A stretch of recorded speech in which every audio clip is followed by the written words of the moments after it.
Pare, tanda mo pa ba noong kwinento ko sa'yo na nakahanap na ako ng sarili kong kondo? Yung pangarap ko, di ba? Isang maliit na studio unit sa isang bagong tayo na building sa gitna ng syudad. Malayo sa gulo ng probinsya, sa mga pamahiin ni mama, sa mga kwentong kababalagan ni lola na laging kinakatakutan ko nung bata pa ako. Dito, ako ang masusunod. Moderno, malinis, tahimik. Yun ang akala ko. Ang unang linggo, langit. Sarap ng feeling na umuwi sa sarili mong espasyo. Walang magulang na magtatanong kung saan ka galing. Walang kapatid na manghihiram ng gamit mo. Ako lang, ang laptop ko, at ang malawak na tanawin ng mga ilaw ng siyudad mula sa bintana ko sa 23rd floor. Perfect, di ba? Pero noong ikawalong gabi, doon nagsimula. Nagising ako, hindi dahil sa panaginip o sa ingay. Basta nagising lang. Kinapa ko yung cellphone ko sa bedside table. 2:22 a.m. Maata pa. Babalik na sana ako sa pagtulog nang biglang may tumunog. Isang static na tunog, tapos isang boses. Galing sa intercom sa pader, yung ginagamit para tawagan ng guard sa lobby. Isang boses ng lalaki. Kalmado, malumanay. Hindi pa sigaw, hindi galit. Parang nagpapaalala lang. Matulog ka na, sabi nito. Maaga pa. Napatayo ako mula sa pagkakahiga. Tinitigan ko yung intercom. Walang ilaw na umilaw. Walang kahit anyong senyales na may tumatawag. Baka guni-guni ko lang? Baka dahil sa pagod? Siguro. Pinilit kong wag pansinin. Baka cross connection lang. Sa mga lumang telepono, nangyayari yun, diba? Baka sa intercom din. Pero habang nakapikit ako, pilit na bumabalik sa pagtulog. Hindi mawala sa isip ko yung boses. Hindi siya tunog guard. Hindi rin tunog ng kahit sinong kapitbahay na narinig ko sa elevator. May kung anong luma sa tono niya. Parang boses na galing sa isang lumang radyo. Pamilyar pero hindi mo matukoy kung saan mo narinig. Kinabukasan, tinawagan ko ang administration office. Good morning sir, Leo po ito, from Unit 23B. Itatanong ko lang po sana kung may issue ang intercom system natin kagabi. Ang sagot ng babae, magalang pero firm. Wala naman po sir, we ran a system check this morning as part of our daily routine. Everything is optimal. May I know what the problem was sir? Nag-alangan ako. Sasabihin ko ba na may nagsalita? Baka isipin nilang nababaliw na ako. Wala. Akala ko lang may narinig akong static. False alarm siguro. Salamat. Pero hindi siya false alarm. Kinagabihan, nangyari ulit. Sakto, 2:22 a.m. Nagising ako ilang segundo bago tumunog yung intercom. Parang may internal alarm clock na yung katawan ko. At yung boses, andoon na naman. Matulog ka na. Maaga pa. Parehong tono, parehong mga salita. Walang pagbabago. This time, tumakbo ako papunta sa intercom at dinampot yung handset. Sino to? Sigaw ko. Ang tanging sagot ay yung dial tone. Sinubukan kong tawagan ang lobby. Sumagot agad yung guard. Sir Leo, gabi na po, may problema po ba? May tumawag ba sa akin galing sa inyo o kahit sino? Negative po sir, tahimik po ang linya. Wala pong logged calls sa unit nyo. Doon na nagsimulang pumasok yung tunay na kaba. Hindi na to simpleng technical glitch. Paulit-ulit. Parehong oras, parehong mensahe. Sa sumunod na gabi at sa sumunod pa, naging ritual na.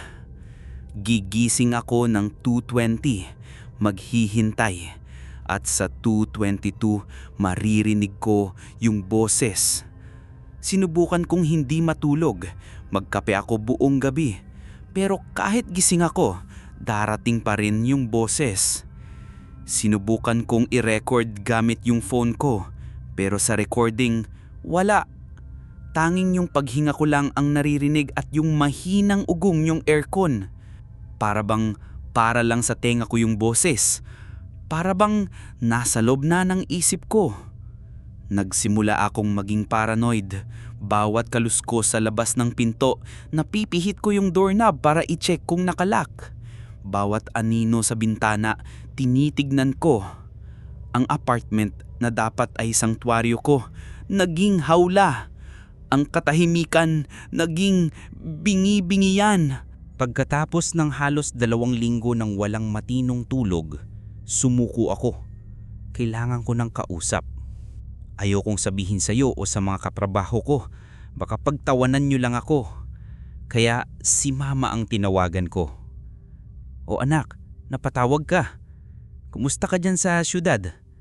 Bungad niya, masaya gaya ng dati. Sinubukan kong maging kaswal.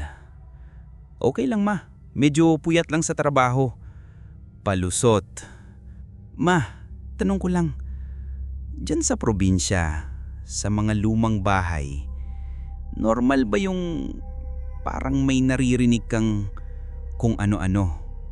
Natahimik siya sa kabilang linya. Narinig ko lang yung huni ng mga kuliglig sa background niya. Anong klaseng naririnig, Leo? Ewan, parang boses lang. Sa gabi. Anong sinasabi?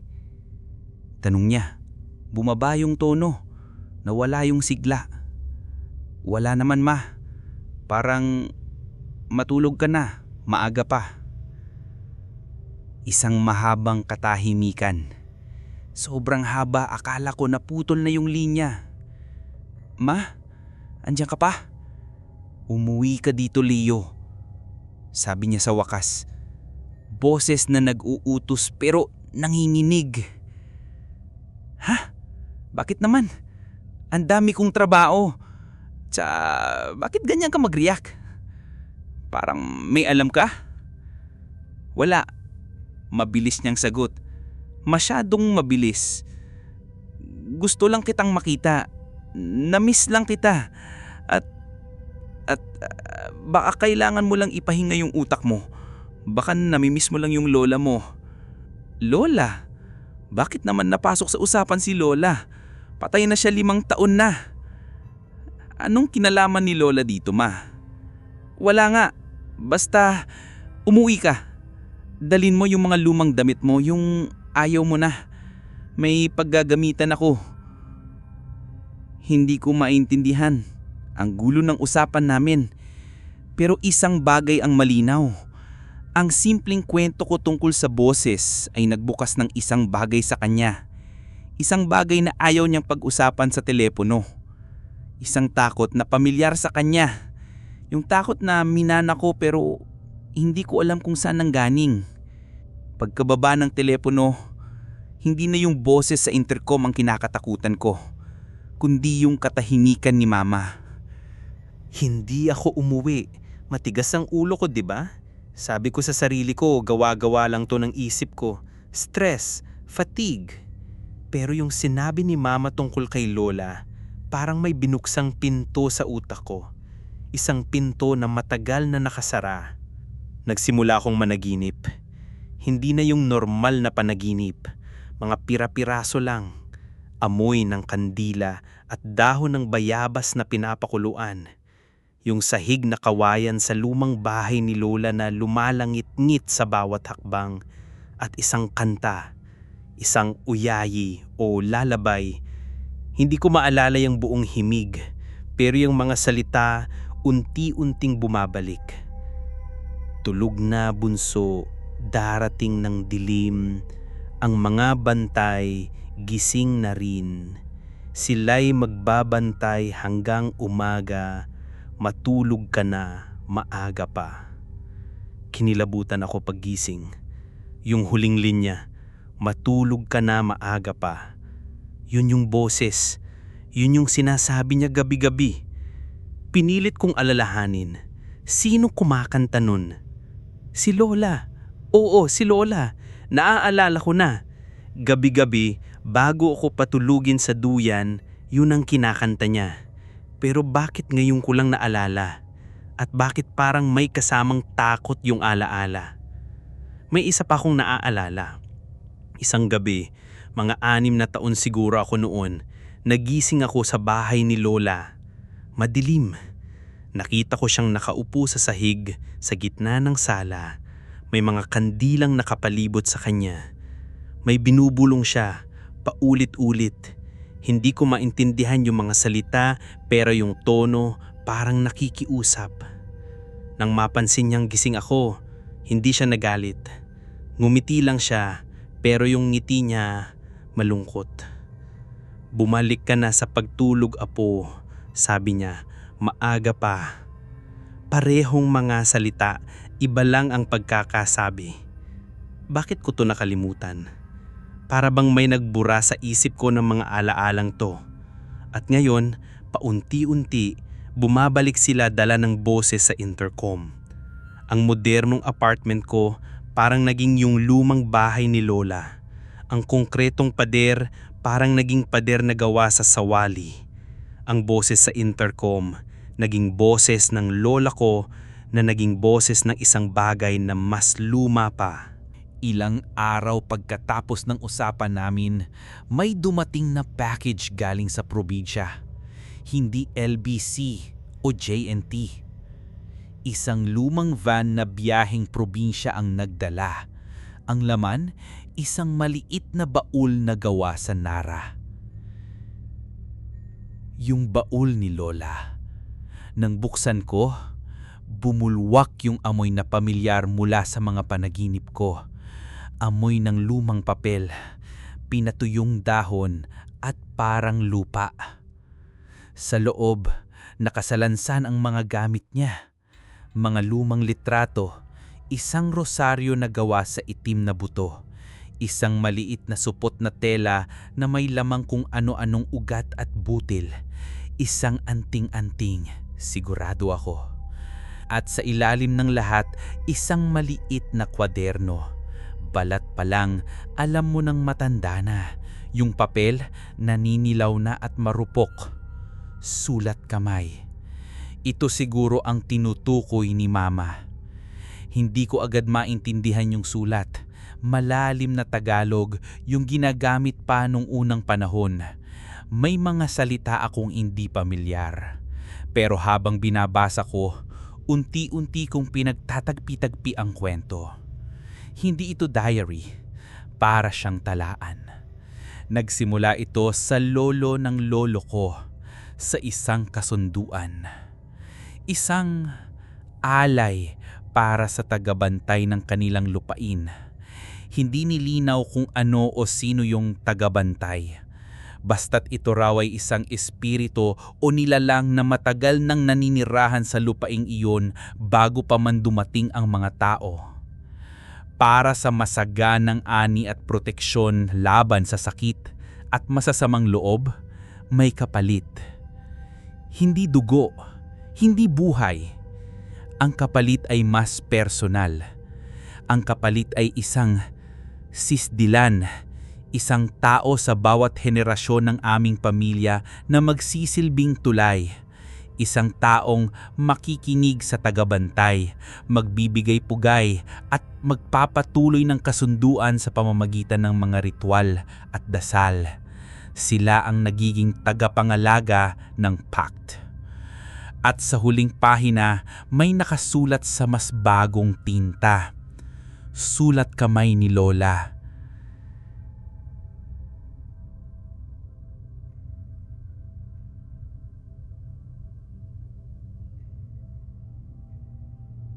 Siya ay kumakatok, naghahanap ng bagong sisdilan. Tinangkahong putulin ang tanikala. Dinala ko ang aking anak palayo sa lupain, sa syudad, sa pag-asang malilimutan niya kami.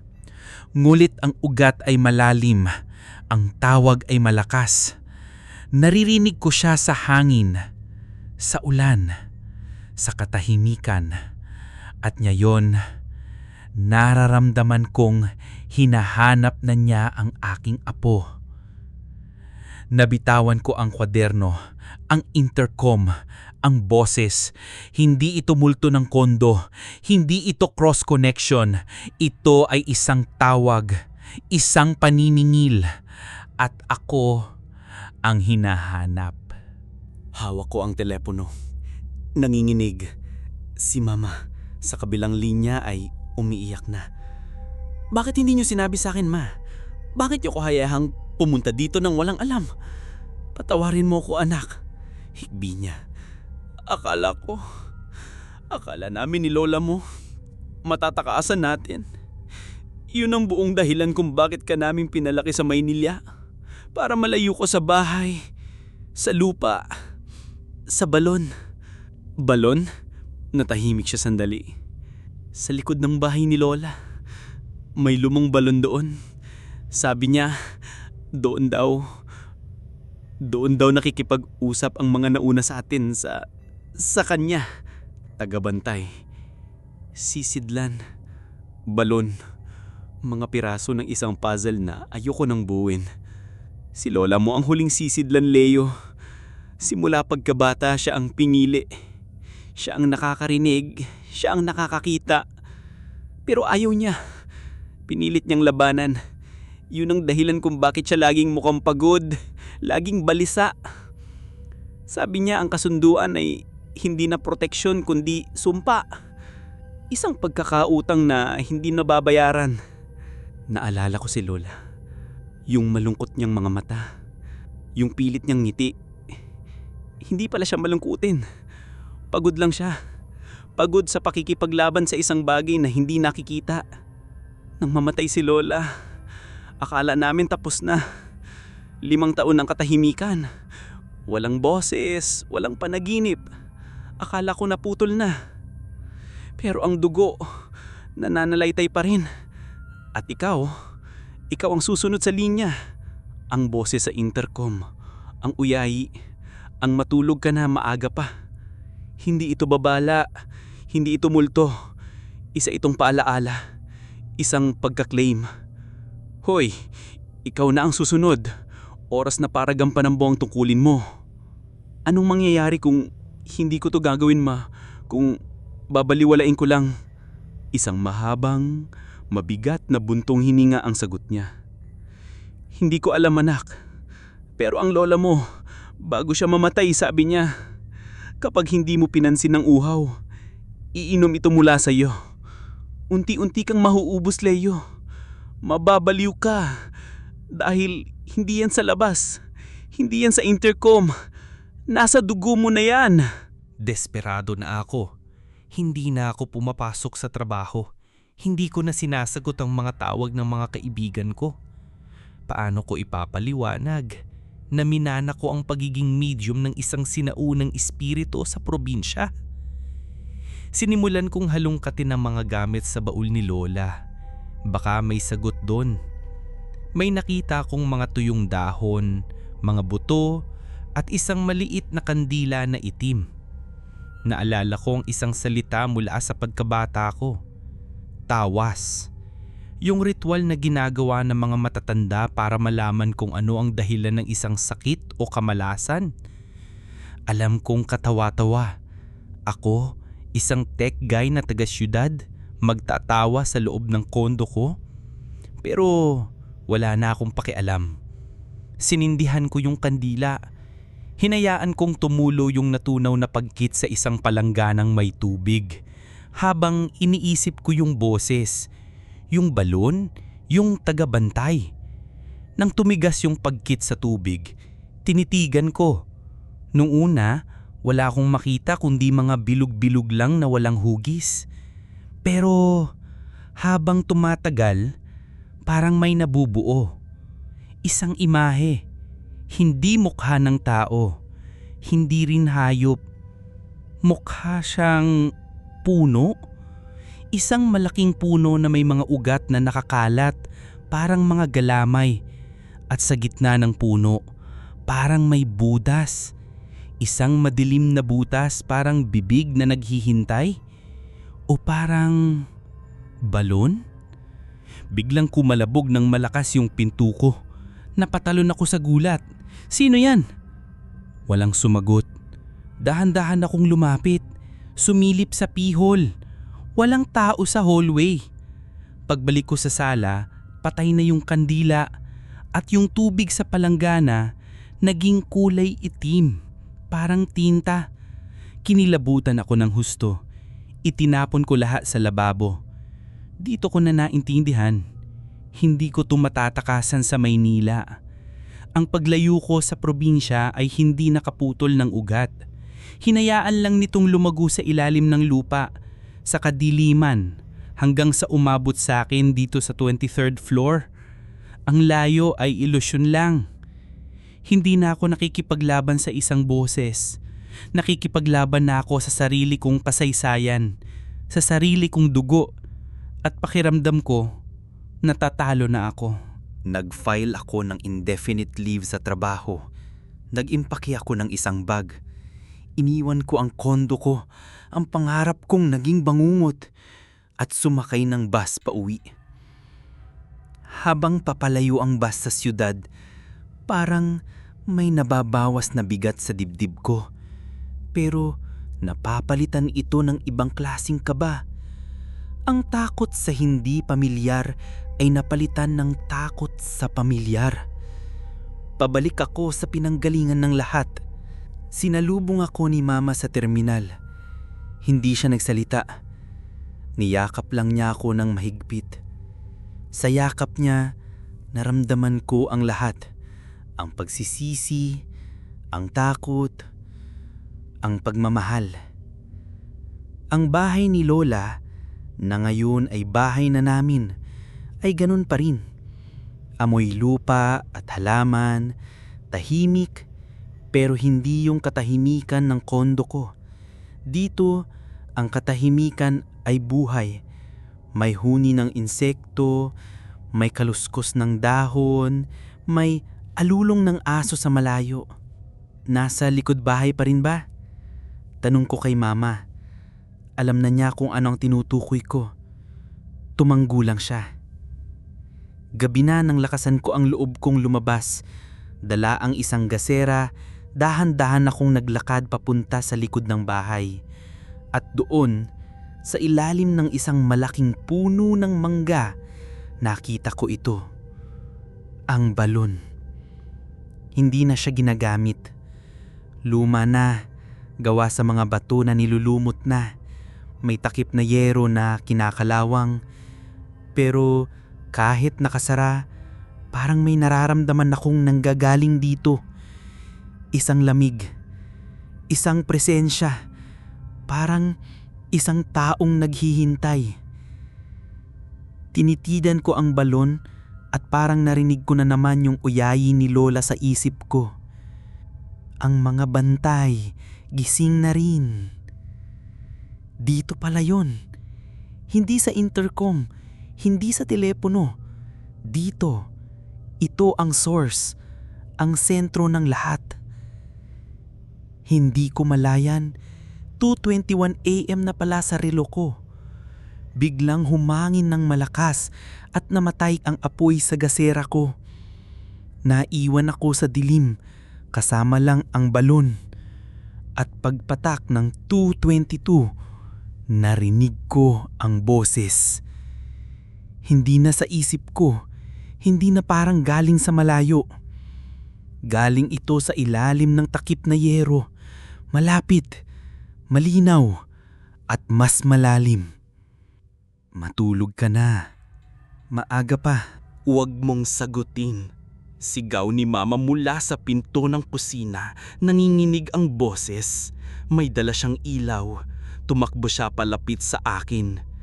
Ma, ano ba dalaga to? Tanong ko. Hindi inaalis ang tingin sa balon. Anong tagabantay? Anong gusto niya?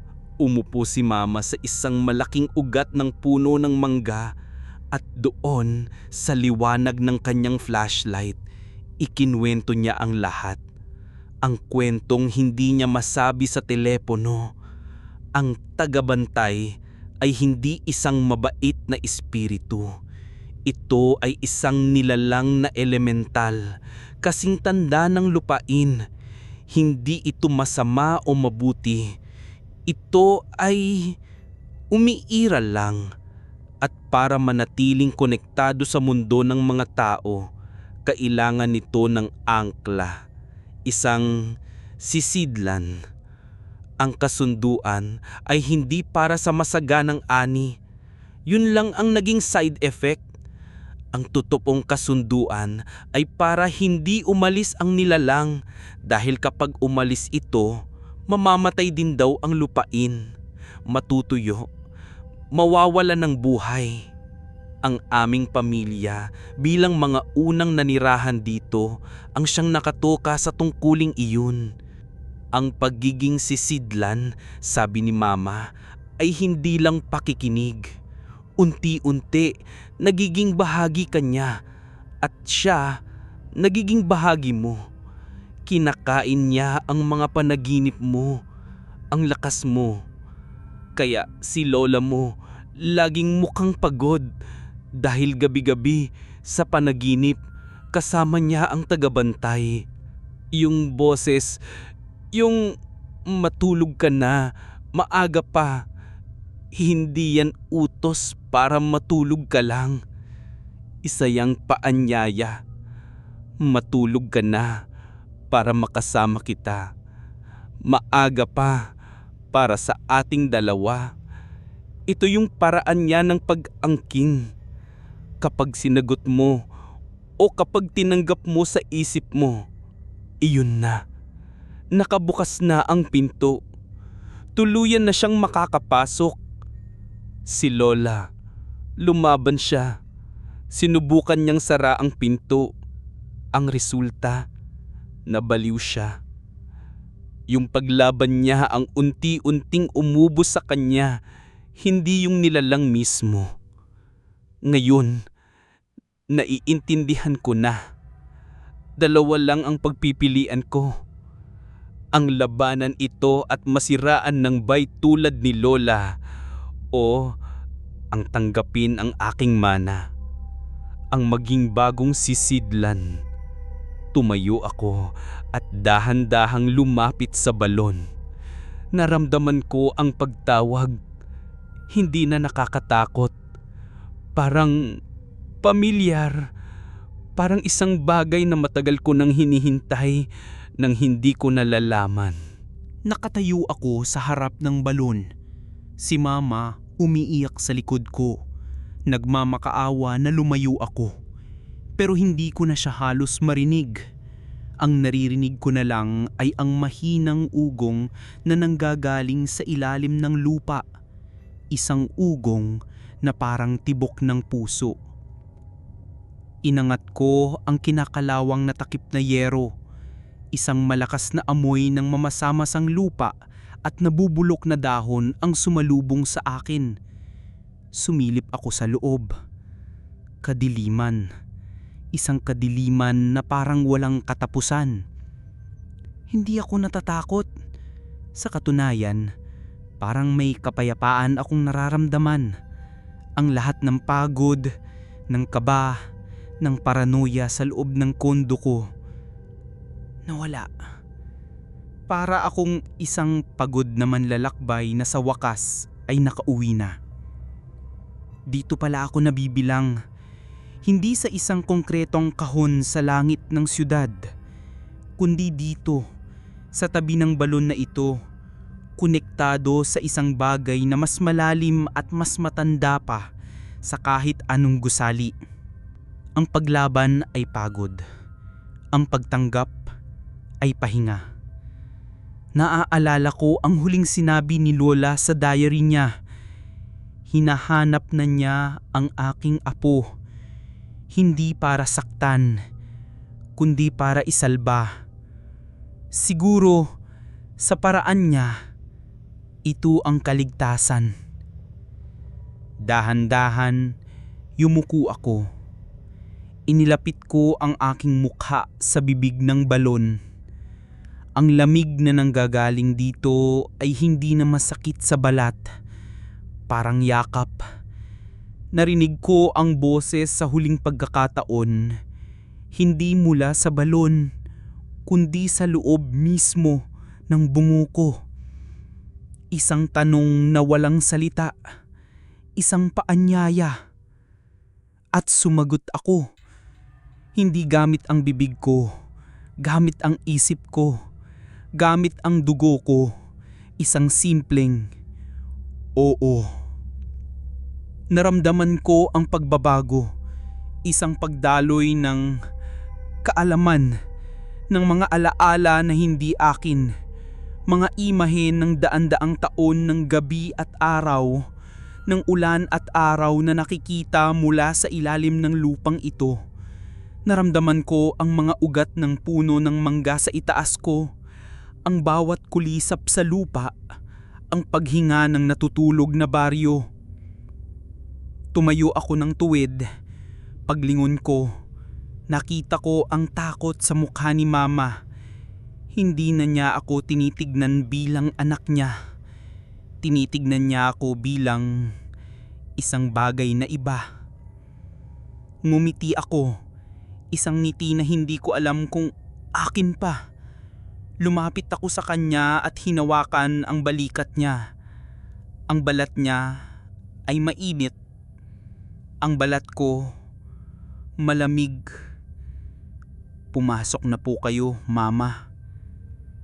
Sabi ko, ang boses ko kalmado, malumanay. Gabi na. Tumingin ako sa paligid, sa kadiliman ng probinsya na ngayon ay kasing liwanag ng araw para sa akin. Ang katahimikan ay puno na ng mga bulong na naiintindihan ko. Ako na ang bagong tagapakinig, ang bagong tagabantay, ang bagong sisidlan. Tumingala ako sa langit, sa direksyon ng siyudad na iniwan ko, at sa katahimikan ng aking isipan, bumulong ako sa malayo para sa susunod na uhaw, para sa susunod na tatakas, para sa susunod na dugo. Matulog ka na. Maaga pa.